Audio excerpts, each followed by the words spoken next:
9 ఏదైతే ఉన్నాయో సంస్థలు వాటన్నిటిని పేరును వెంటనే మార్పు చేసి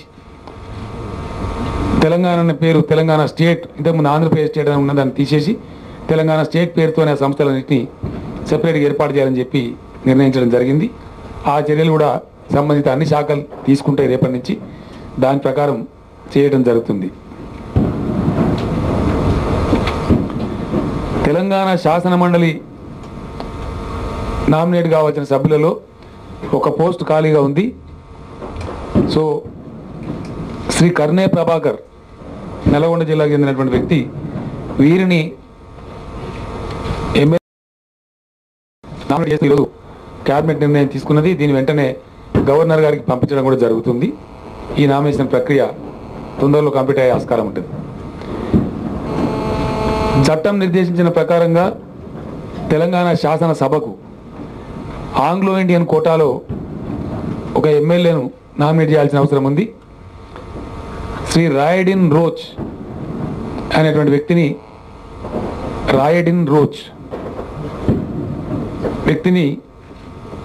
ఆంగ్లో ఇండియన్ వ్యక్తిని నియమిస్తూ ఈరోజు క్యాబినెట్ నిర్ణయం తీసుకున్నది. దీన్ని కూడా వెంటనే గవర్నర్ గారి ఆమోదం కోసం పంపించడం జరుగుతుంది.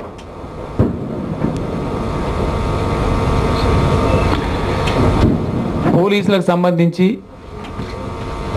రెగ్యులేషన్ చేయాల్సిన అవసరం ఉంది. లా అండ్ ఆర్డర్ పెరగాల్సిన అవసరం ఉంది. ఎంప్లాయీస్ ఎంత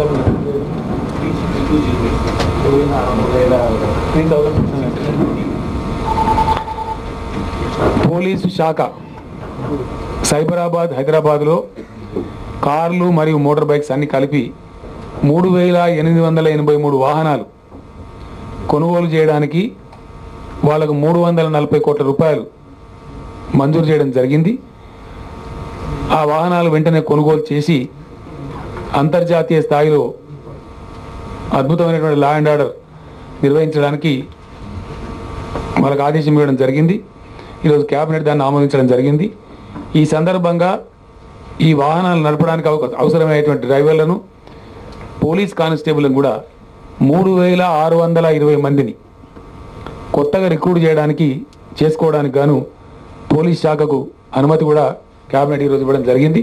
ఇందులో చాలామంది నిరుద్యోగ యువకులకు డ్రైవర్లుగా, పోలీస్ కానిస్టేబుల్స్గా రిక్రూట్ కావడానికి తెలంగాణ రాష్ట్రమైంది కాబట్టి ఇది మొట్టమొదటి రిక్రూట్మెంట్ మేము ప్రకటిస్తుండేది. తెలంగాణ పిఎస్సి వచ్చిన తర్వాత, టీపీఎస్సి వచ్చిన తర్వాత ఇంకా కూడా చాలా ప్రకటించేది ఉంటుంది. నిరుద్యోగులకు మంచి వార్తలు కూడా చెప్తాం. మొదటి శుభవార్త ఇది తెలంగాణ నిరుద్యోగ యువతకు. ఈ రకంగా అచ్చంగా తెలంగాణ వాళ్ళకి ఉద్యోగాలు ఇప్పుడు వస్తాయి కాబట్టి నేను చాలా సంతోషంగా ఈ ఖాళీల భర్తీని సగర్వంగా సంతోషంగా కూడా ప్రకటిస్తూ ఉన్నాను. ఈ 3,620 పోస్టులు అన్నీ కూడా తెలంగాణ పిల్లలకే వస్తాయి. ఈ ప్రకటిస్తూ నాకు చాలా సంతోషంగా ఉందని చెప్పి నేను మీకు తెలియజేసుకుంటా ఉన్నాను. కానిస్టేబుల్స్ అండ్ డ్రైవర్స్ ఈ మధ్య పోలీస్ శాఖలో సుప్రీంకోర్టు ఆదేశాల మేరకు డిఎస్పీల ప్రమోషన్స్, రివర్షన్స్ అవన్నీ కూడా మీరు పేపర్లో రాసిండ్రు, మీకు తెలిసింది. సో గతంలో డిఎస్పీలుగా పనిచేసిన వాళ్ళు రివర్ టైప్ వాళ్ళు అవమానపడడం కరెక్ట్ కాదు కాబట్టి వాళ్ళని అదే స్థాయిలో కొనసాగించడానికి, డిఎస్పీ స్థాయిలో కొనసాగించడానికి 134 సూపర్ న్యూమరీ పోస్టులను క్రియేట్ చేస్తూ వాళ్ళ హోదా తగ్గకుండా ఉండడానికి తెలంగాణ ప్రభుత్వం ఈరోజు క్యాబినెట్ నిర్ణయం తీసుకోవడం జరిగింది. గతంలోనే 134 super న్యూమరీ posts have been created as DSP to maintain their same status.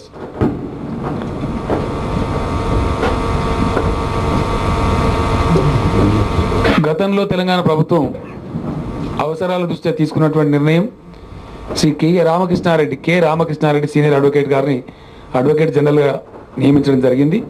దాన్ని ఈరోజు క్యాబినెట్ రాటిఫై చేయడం జరిగింది. రామకృష్ణారెడ్డి గారి నియామకాన్ని ఈరోజు రాటిఫై చేస్తే తీర్మానం కూడా తీసుకోవడం జరిగింది. So these are the 43 items. పట్టణ ప్రాంతం అయితే ఫ్లాట్స్ రూపంలో ఖచ్చితంగా దాన్ని చేపట్టడం జరుగుతుంది. అది 3 లక్షలను గతంలో చెప్పిన నేను 3,50,000 రూపాయలైనా సరే దాన్ని భరించడం జరుగుతుంది. 2 బెడ్రూమ్లు, ఒక హాలు, ఒక వంటగదితోని ఆ ఇళ్ల నిర్మాణం చేపట్టడం జరుగుతుంది. ఈ సందర్భంలో నేను ప్రజాలిస్తే రాష్ట్రంలో గృహ నిర్మాణం అనేది ఒక ప్రహసనంగా మారింది, ఒక జోక్గా మారింది. బలహీన వర్గాల గృహ నిర్మాణంలో దొంగలు దూరి వేల కోట్ల రూపాయల దుర్వినియోగం జరిగింది. చాలా అక్రమాలు జరిగినాయి. ఈ గృహ నిర్మాణ కార్యక్రమం ఎప్పుడు వస్తుందో అని చెప్పి ఆవురావురమని ఆ భోక్తలందరూ ఇప్పుడు ఎదురు చూస్తూ ఉన్నారు.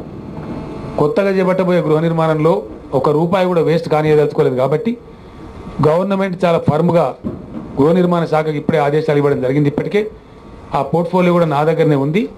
ఖచ్చితంగా మళ్ళీ కూడా ఆదేశాలు ఇస్తాం. ఎవరెవరైతే అక్రమాలు చేసినరో వాళ్ళందరినీ జైల్లో పెట్టే వరకు ప్రభుత్వం ఉపేక్షించదు. అక్రమాలు చేసిన వాళ్ళను ఇందులో ఒక్క రూపాయి కూడా దుర్వినియోగం కావద్దు. కాబట్టి లబ్ధిదారుల ఎంపికకు మార్గదర్శకాలు రూపొందించేటువంటి పరిస్థితిలో ఉన్నాం. అది ఏ విధంగా చేయాలనేది, గృహాల కేటాయింపు ఏ విధంగా జరగాలనేటువంటి మార్గదర్శకాలు రూపకల్పన చేయాల్సింది. దానికి కొంత టైం తీసుకున్నా పర్వాలేదు, కానీ 100% ట్రాన్స్పరెంట్ పద్ధతిలో సోషల్ ఆడిట్తోని గ్రామ సభలలోనే బాధ్యత గల కమిటీలు లబ్ధిదారుల ఎంపిక చేయాలని చెప్పి ప్రభుత్వం ఆలోచిస్తూ ఉంది. కొద్ది రోజులు టైం పడుతుంది, but that scheme will be definitely implemented. Sir భూముల రీసర్వేకి సంబంధించి ఏ నిర్ణయం తీసుకున్నారు సార్ సీఎం గారు? సార్ ఒక్కరండి సార్ భూముల resurvey I'm not running away. మీరు ఒక్కొక్కరు ఒకరే అడగండి దయచేసి. తెలంగాణలో 4 జిల్లాలను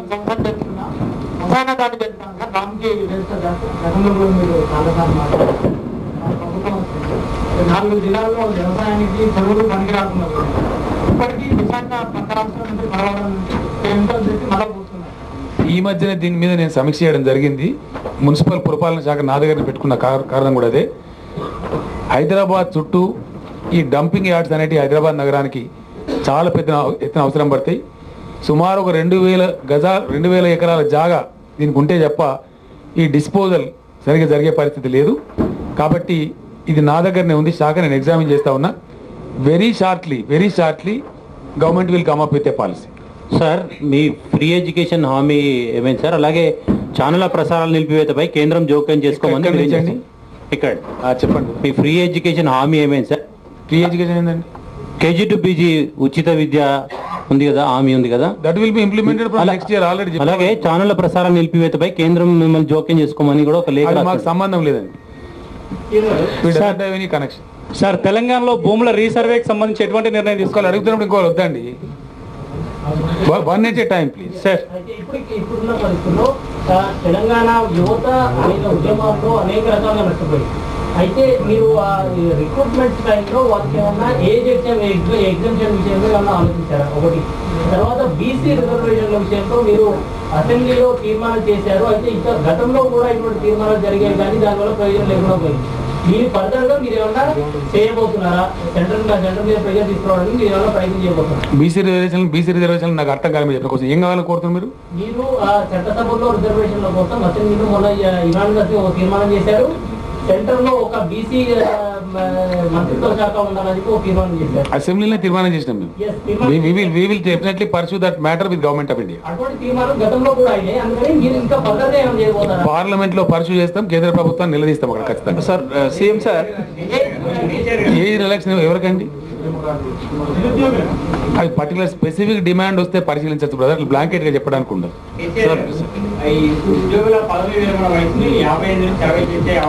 ఇప్పుడు ఆ ఆలోచన లేదండి మాకు.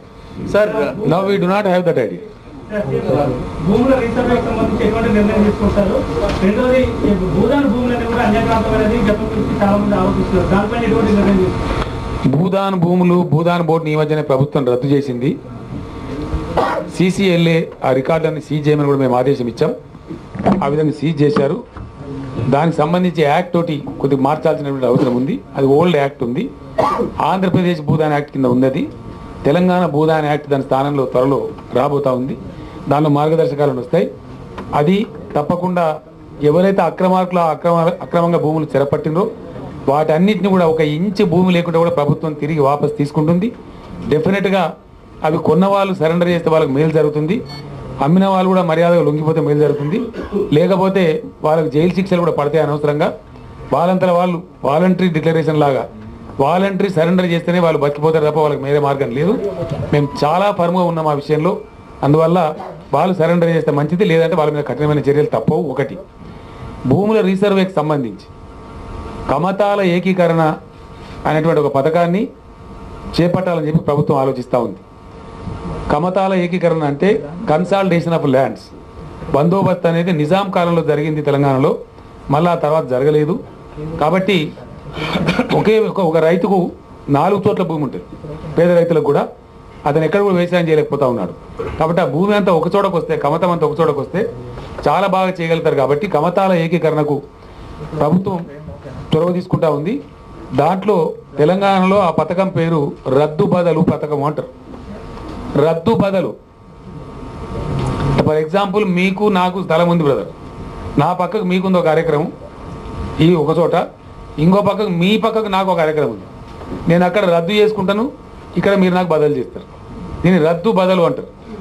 తెలంగాణలో ఆ వర్డ్ వాడతారు, రద్దో బదల్. ఎగ్జాక్ట్లీ రద్దో బదల్ అనేది ఉర్దూ నిజాం కాలం నుంచి ఉన్నటువంటి యూసేజ్ ఇది.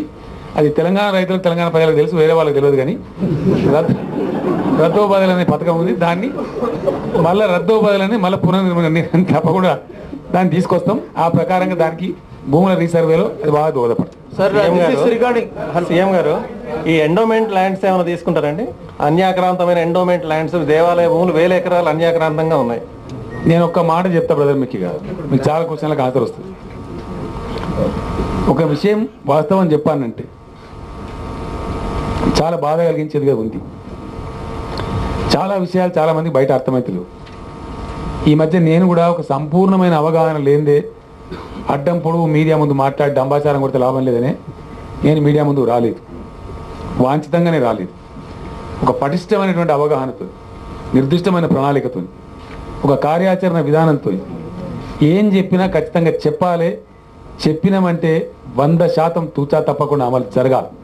అంత పరముగా, అంత డిటర్మైన్డ్గా చెప్పాలనే గత 40-45 రోజులు నేను ముందుకు రాలే. కొంతమంది చాలా పాపం ఆదుర్దాపడి నెల అయింది ఏం పని జరుగుతలేదు, మీ పెళ్ళైనాక 16 పండుగ లోపలనే పిల్లలు పుట్టాలంటున్నది కథ ఇది. అంత ఆతృత కొందరికి, అది మరీ అతి మించిన ఆతృత కూడా కొందరు డిమాండ్ కూడా చేసిండ్రు. పని అవుతుంది కదా, ఇప్పుడు ఇలా తెలిసింది కదా పని ఏమైందని. ఇప్పుడు ఈరోజు అంతా తెలిసిపోయింది పని ఏమైంది అనేది. అంటే కేసీఆర్ ఏంటంటే కేసీఆర్ మౌనంగా ఉన్నా ప్రాబ్లమే, మాట్లాడినా ప్రాబ్లమే. మౌనంగా ఉండడు కేసీఆర్, ఏదో పని జరుగుతూ ఉంటుంది. ఆ పని సందర్భాన్ని బట్టి బయటకు వస్తూ ఉంటుంది. ఇలా ఈరోజు అది తెలిసిపోయింది, ప్రజలకు కూడా తెలిసిపోయింది ఇప్పుడు. కాబట్టి మేము ఆతృత పడలేదు. ఇంకా చాలా ఉన్నాయి మేము ప్రకటించాల్సినవి. ఈరోజు బిగినింగ్ మాత్రమే, కాబట్టి నేను రాలేదు. కానీ ఫ్యాక్ట్ చెప్పాలంటే రివ్యూ చేస్తుంటే నేను శాసనసభలో కూడా చెప్పడం జరిగింది.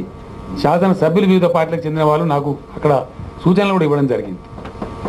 ఈరోజు చాలా భయంకరమైన పరిస్థితులు రాష్ట్రంలో నెలకొని ఉన్నాయి. విపరీతమైనటువంటి అరాచకాలు, ఎక్కడ చూసినా కుంభకోణం, ఎక్కడ చూసినా 100,000 కోట్లలో ప్రజాధనం దుర్వినియోగం. గృహ నిర్మాణ రంగం భయంకరమైన కుంభకోణం. ఓన్లీ 593 విలేజెస్, అది ర్యాండమ్ చెక్లో 593 గ్రామాలలో మాత్రమే దొరికిన అవినీతి 235 కోట్లు.